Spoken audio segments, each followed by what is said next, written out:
Having seen how PQRST are produced, we must know whether this waveforms in this electrocardiogram is normal or abnormal. And if it is abnormal, what diseases are going to cause this abnormality?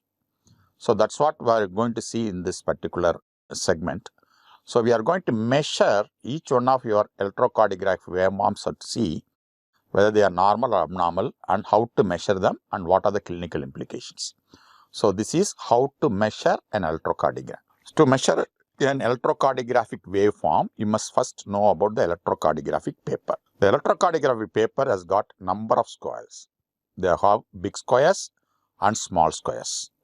So these squares are running horizontally and also vertically. So they have big squares and small squares.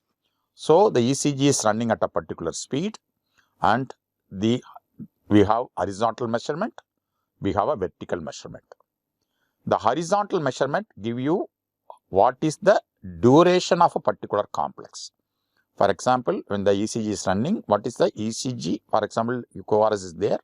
What is the duration of QRS complex is given by horizontal measurement.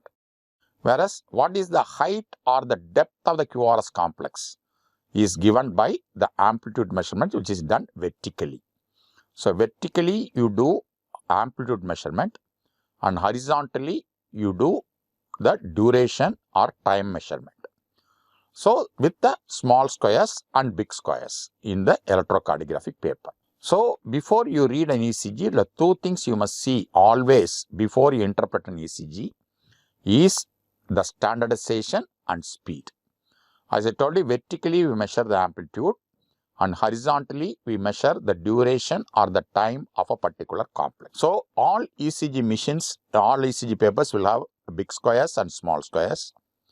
Each big square has got 5 small squares arranged vertically as well as horizontally. So, when you look at the ECG, it will start with the standardization like this. They will be giving this standardization and this standardization is a vertical bar. This vertical bar will have 10 small squares, 10 small squares or 2 big squares. So, whenever this vertical bar has got 10 small squares inside or 2 big squares inside, the ECG is recorded by 1 millivolt standardization. 1 millivolt standardization. When the ECG is recorded in this particular standardization, vertically each one of your small square is 1 millimeter in height. Each one of your big square is 5 millimeter in height. So, this standardization will tell you how to measure the complex vertically or the amplitude measurement. Small square is 1, big square is 5 millimeter in height. When this vertical bar has got 1 millivolt standardization, which is nothing but 10 millimeter inside, 10 millimeter standardization, 10 millimeter is equal to 1 millivolt. So, vertically this is the measurement. Then horizontally, the ECG is recorded at 25 millimeter per second speed. So, the ECG paper is running on the ECG machine at the speed of 25 millimeter per second. When the ECG is recorded at this speed, each small square is 0.04 seconds and big square is 0.04 into 5 is 0.2 seconds. 0.04 is small square and 1 big square is 0.2 seconds. So, this is about the duration, the time measurement horizontally. So, whenever you record the speed of 25 millimeter per second, 1 small square is 0.04, 1 big square is 0.2 seconds. So, with this idea, we have to measure the amplitude of the complex and also the duration of the complex like P wave, QRS and T wave and so on. So, for that, it's very important thing you must know after recording the ECG and check the patient's particular. Once you check the patient's particular, then you must always look at these two information.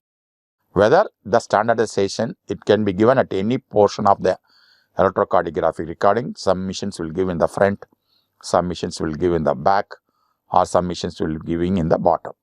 So, you can see that here this vertical bar has got 10 small squares inside, 10 millimeter standardization or 1 millivolt and recording speed is 25 millimeter per second.